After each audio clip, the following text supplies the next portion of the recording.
That's our special guest, right. Joe Biden. No, we don't have a Do special we have guest to named listen Joe Biden. slowly?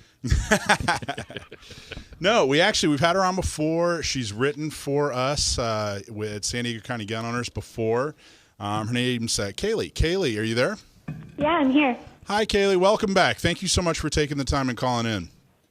Awesome. So Kaylee is, if you don't remember, wrote an article about the fact that she is a survivor of a school shooting that happened up in, what's the name of the area where the school was? Santa Clarita. Santa Clarita, which is just above L.A., right? Yes.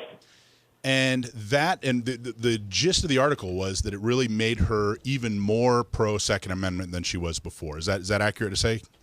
Yeah, that is accurate. So Kaylee is an awesome warrior when it comes to the Second Amendment. She's very vocal about it.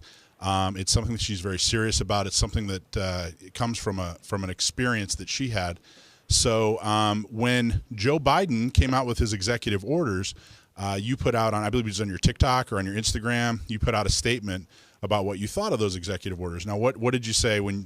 What are your thoughts on Joe Biden's anti-Second Amendment executive orders? So the one that really got to me was his ghost gun ban. And it's because the gun used in my shooting was a quote-unquote ghost gun.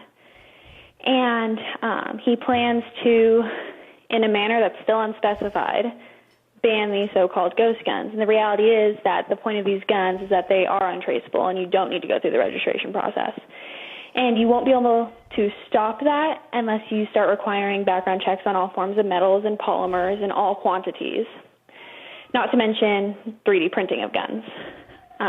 And that won't even make a dent in gun violence. And it's my understanding that the person that committed this horrible, heinous murder at your school used an unserialized gun, but it was his father made it, right? And he just took it from his dad. It's not like it made it easier for him to access the gun. Is that accurate? That's true. And his dad died 2 years prior to the shooting. So it's not like you can even make the case that this maniac, this horrible monster, got the gun because it was home manufactured, because it was unserialized. He got the gun because he got it from his father. He may not even have known it was an unserialized gun. It could have been new. Go was ahead. also mentally ill and unable to own guns. So his father, who was an avid hunter, made it himself because he couldn't own guns. Interesting.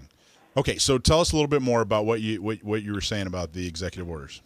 So this executive order won't even make a dent in gun violence. It's only to satisfy his voters and other political constituents. California's had a ban on these guns since 2018, and in 2019, my shooter still walked in and shot 5 of my classmates with a ghost gun. And it's horrible and tragic. Talk a little bit. Why did that make you? You know, a lot of people, especially you turn on the news and you see stories about survivors from school shootings. They focus on people who are trying to be more restrictive. You know, they survived a school shooting and now they're trying to be more restrictive on firearms. But that's not what happened with you. Talk a little bit about why did you have the opposite reaction? So after doing my research and figuring out what happened at our school, after the very first shot, our shooter's gun jammed. And he fixed it before firing off another 5 shots. And so in that small period of time, he had time to be stopped. But unfortunately, due to the Gun Free Zones Act of 1990, no one on campus had a gun to stop him. And that was another part of your statement that I really liked. Not only did you say, hey, you know, you didn't just come out and say, hey, this is stupid. You know, you came out and said, here are the problems with this. And then you followed up with, hey, this is my suggestion. Here's my solution. And what was that solution? Reinstate guns on campuses for trained professionals. Right. Get rid of the Gun Free Zones Act in what was 1990, right? Yes. Because something like what 90% of what are considered mass shootings, something like 90% or 85%, it's like 98%. I think it's higher than that. 98% of what the FBI considers mass shootings happened in a gun-free zone and this dates back to like 1950 or something. It's not like last year. It's like in the last 70 years, right? Yes.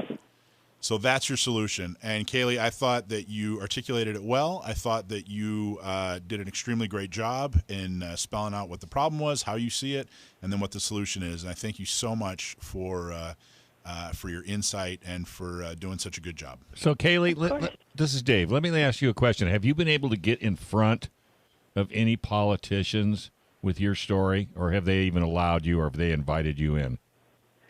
I have been working with PragerU and Dennis Prager. Right. But other than that, no. So I'm sure if you asked to get in front of Congress or get in front of even Biden or any of his constituents, the answer would probably be no. Yeah. Yeah. See, that's the unfortunate thing. Here's a child that your whole life could have been totally destroyed due to this experience. You've turned it into what I consider a positive, trying to make a difference. And the only thing I can say to you, girl, is just keep fighting. There you go. It's girls like you and boys like, I'm sure would be in the same situation. You just cannot stop fighting, and we are behind you 1,000%. And thank you very much, and God bless you. Thank you so much. Yep, and we haven't talked about it yet. You were going to come to Gun Prom last year, and we had to basically postpone it till this year. But the new date is October 16th, so I want to make sure that all you folks that were coming, Kaylee, I think it was you and your parents and some other family members. I hope you guys have time on October 16th to come and join us at Gun Prom again, because I want you to say a few words in front of everybody and talk about your experience. I would just love to meet her. Yeah, really would. Absolutely. Awesome. All right. You have a great day and a wonderful week, and we will talk to you down the road. You too. Thanks, you so Kaylee. much. Thanks for watching this clip from Gun Owners Radio.